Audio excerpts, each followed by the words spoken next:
listening or watching Radio Afinju. The time is 6 p.m.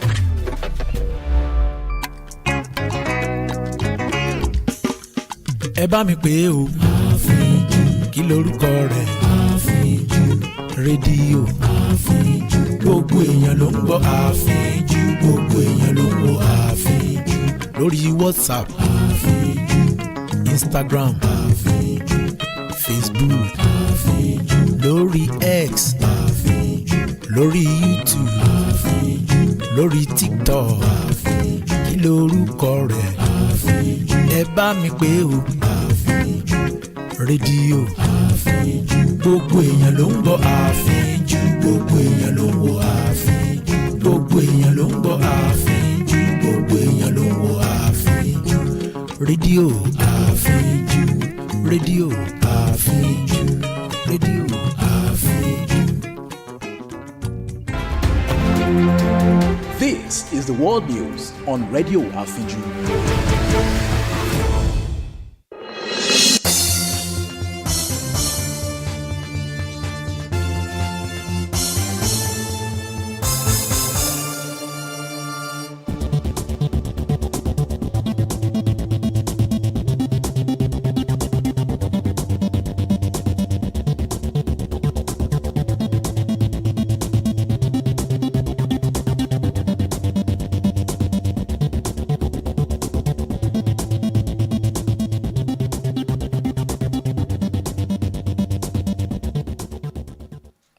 First, a look at the highlights. Federal government calls for urgent need to lead Africa's digital future. Osun PDP passes vote of no confidence in deputy governor. U.S. Congress returns with a 1-month deadline to avert government shutdown.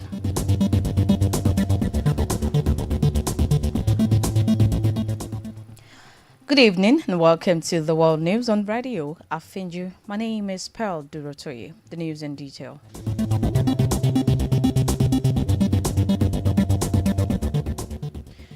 The federal government has stressed the urgent need for the country to take a leadership role in shaping Africa's digital future and alongside international partners called for the incorporation of cyber, anticipatory and digital international relations into the core of Nigeria's foreign policy. The call was made in Abuja by the Minister of Foreign Affairs, Yusuf Tugar, who said the country must not remain a passive observer in a rapidly changing digital world. Tugar stressed that Nigeria must act with urgency to position itself as a principled, capable and forward-looking actor in the evolving global digital order, calling for cyber diplomacy to be deeply integrated into Nigeria's foreign service, national security framework and multilateral engagements. The minister, while explaining the significance of anticipatory diplomacy, said it provides with the ability to detect early warning signals, foresee systemic shocks, and plan strategically for the future. Tugar also announced the creation of a cyber diplomacy unit within the Ministry of Foreign Affairs tasked with coordinating Nigeria's cyber-related foreign policy and championing ethical digital governance.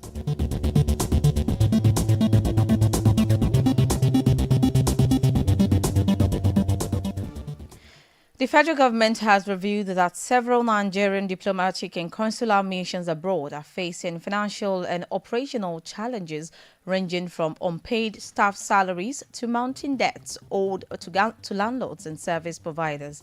The spokesperson for the Ministry of Foreign Affairs, Kimiebi Ebiemfa, disclosed this in a statement and acknowledged that the difficulties have hindered the smooth running of embassies and consulates in different countries. Ebiemfa, however, has assured Nigerians at home and in the diaspora that the welfare of diplomatic staff and their families remain a top priority for the President Bola Tinubu's administration. He also highlighted recent measures, including the approval and release of special intervention funds to ease the hardship faced by some missions.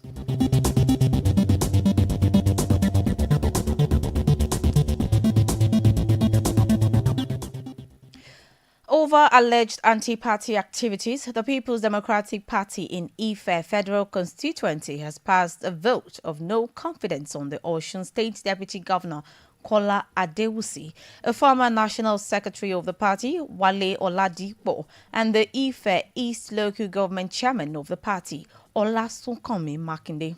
In a communique signed by 39 members of the party, including the Commissioner for Education, Dipo Eluole, and the Commissioner for Inter-Party Affairs, B. Odunlade, the leaders were accused of associating with a member of the House of Representatives, Bimbo Ajile-Shoro, who recently defected from the PDP to the APC. The PDP members added that the actions of the three leaders pose a threat to the party's success in Ife land. Reacting, the former national secretary of the party, Oladipo, described those at the meeting as a group of jesters who have no right to engage in such activities.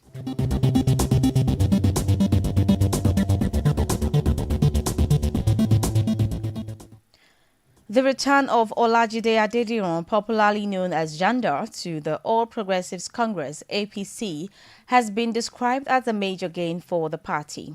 The Speaker of the Lagos State House of Assembly, Mudashiru Obasa, who hosted the former People's Democratic Party governorship candidate at his official residence in Ikeja GRA and welcomed the return, said Jandar's decision reflects the enduring strength of the APC as the party that mirrors the collective aspirations of Lagos residents. He lauded Jandar's decision as one born out of courage and conviction, noting that the APC's broad and inclusive platform provides room for shared progress and sustainable development. In his response, Jandor expressed gratitude for the Speaker's warm reception and reaffirmed his commitment to contributing meaningfully to the APC's vision for Lagos and Nigeria. Jandor also commended President Bola Tinubu's recent tax reforms, describing them as bold and people-centered measures taken in spite of resistance from critics.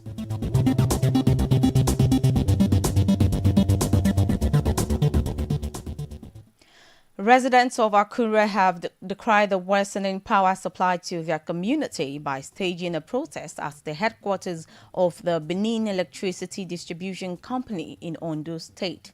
The protesters, mostly from George's estate in Alagbaka, Akure South local government area, locked the entrance gate of the Betsy office, accusing officials of disconnecting their estate from its original power line, which previously enjoyed about 16 hours of electricity, and diverted their supply to a new phase in Oda, where power has been irregular and totally inadequate. Speaking on behalf of the residents, Chairman of the Estate Landlords Association, Ade Adegboro, accused the Betsy technicians of deceiving them with promises of 24-hour electricity while rerouting their lines, saying the diversion has left the community in darkness for nearly a week. He further disclosed that several letters of complaint had been sent to Betsy offices in Benin and Lagos without any positive response. It was, however, gathered that the Betsy officials at the Akure office declined to address the protesters despite repeated pleas, but instead asked the residents to forward another formal letter to state their grievances.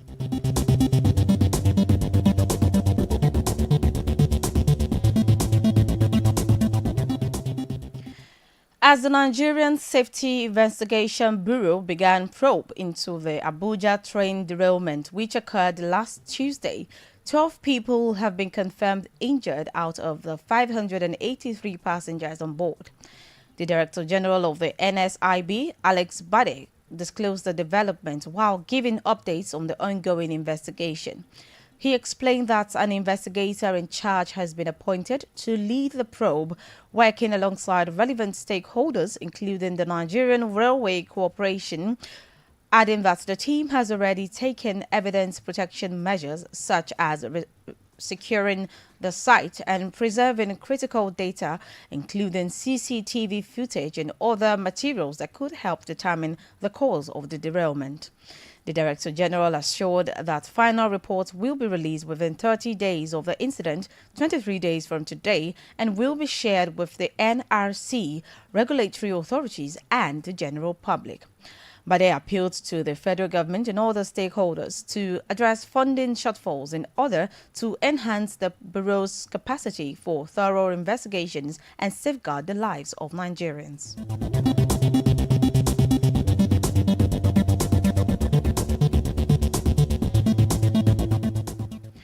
The Lagos State Traffic Management Authority has confirmed one person dead and 2 others injured in an auto crash at Idiroko, inward Ogolonto axis of Ikorodu Road. LASTMA's Director of Public Affairs and Enlightenment Department, Taufik Adebayo, in a statement said the accident occurred when a fully loaded commercial bus was competing for passage from the Agric axis, rammed into a fast-moving articulated truck. It further stated that one passenger, who precariously seated at the doorway of the bus, was thrown from the vehicle and tragically crushed beneath the rear tires of the truck, resulting in instant death, while the 2 other passengers extracted with severe injuries were immediately conveyed by the Lagos State Ambulance Service to the Ikorodu General Hospital for urgent medical intervention. LASTMA said that the remains of the deceased have been given to the family by officers of the Nigerian Police Force.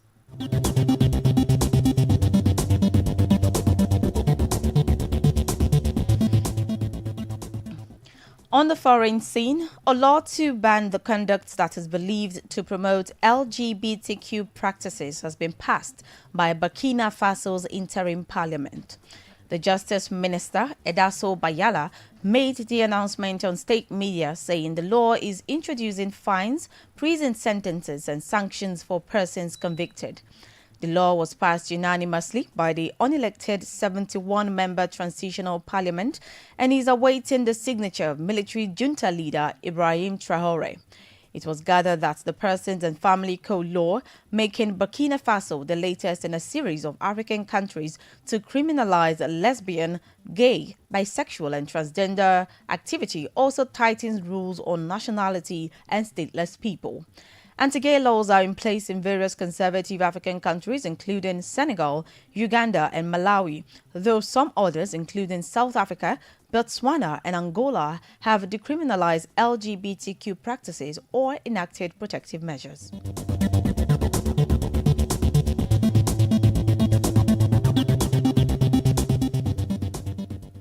In Europe, French actor Gerard Depardieu has been ordered to face trial for allegedly raping French actress Charlotte Arnold.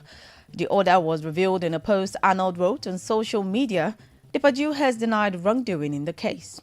Reports gathered showed that investigative magistrates placed Depardieu under formal investigation on suspicion of rape and sexual assault in the case in 2022. Actress Arnold, 29, later revealed she was behind those accusations, saying she could not bear remaining silent any longer.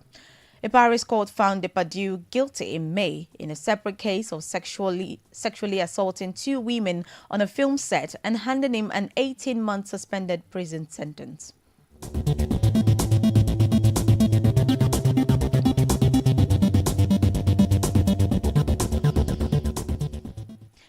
In the Americas, with less than a month left to perform one of its core functions, which is keeping federal agencies funded and preventing a partial government shutdown, a job that it has struggled to perform in recent years, the U.S. Congress has returned.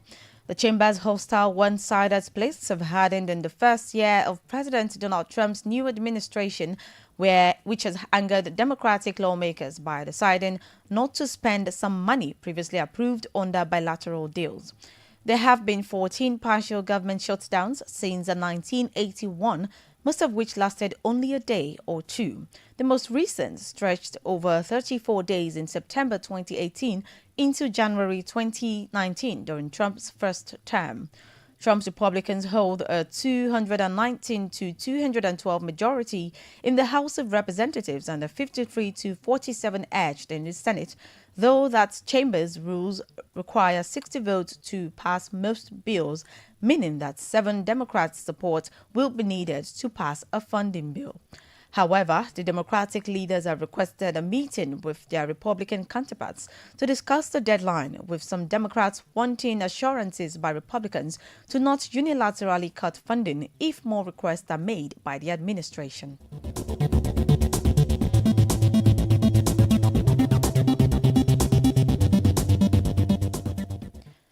In the Middle East, Israeli President Isaac Herzog is set to meet Pope Leo, who has recently stepped up his calls for an end to the war in Gaza at the Vatican on Thursday. Herzog's office, in a statement, said the president will travel to the Vatican, revealing that the one-day visit is being made at the invitation of the Pope.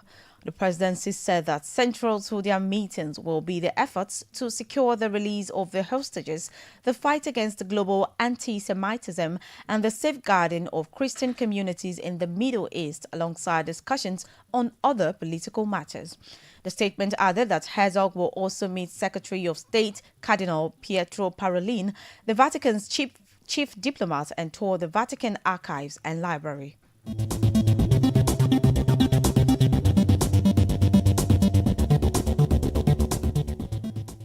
Now talking sports. Ahead of the 2026 World Cup qualifiers against Rwanda and South Africa, a total of 13 players have arrived at the Super Eagles camp. According to reports gathered, 9 players breezed into the team's 4 points by Sheraton Hotel base today. The camp had opened on Monday with Captain William Troost Ekong, Amaso Basogie, Felix Agu and Raphael Onyedika among the early arrivals. 10 more players are still being expected in camp, as the team will have their first official training session at the practice pitch of the Gatswill Akpabio International Stadium later tonight.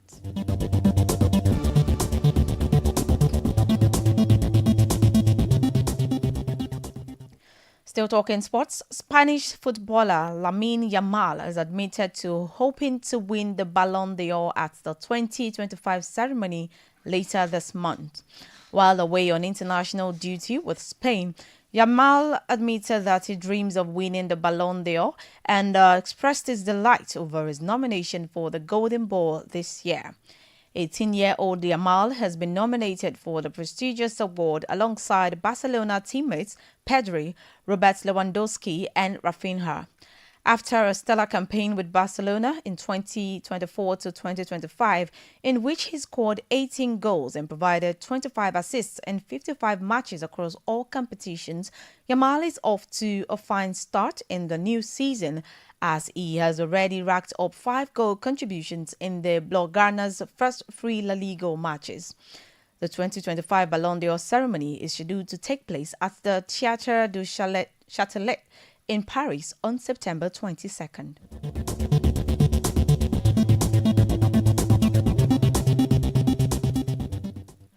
Before we go, here again are the highlights. The federal government has stressed the urgent need for the country to take a leadership role in shaping Africa's digital future, and alongside international partners called for the incorporation of cyber, anticipatory and digital international relations into the core of Nigeria's foreign policy.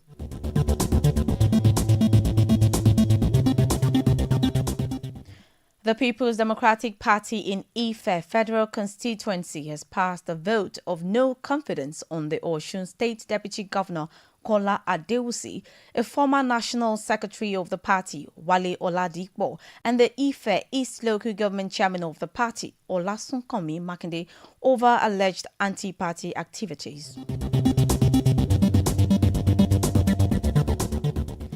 And on the foreign scene, we brought to you that the U.S. Congress has returned with less than a month left to perform one of its core functions, which is keeping federal agencies funded and preventing a partial government shutdown, a job that it has struggled to perform in recent years.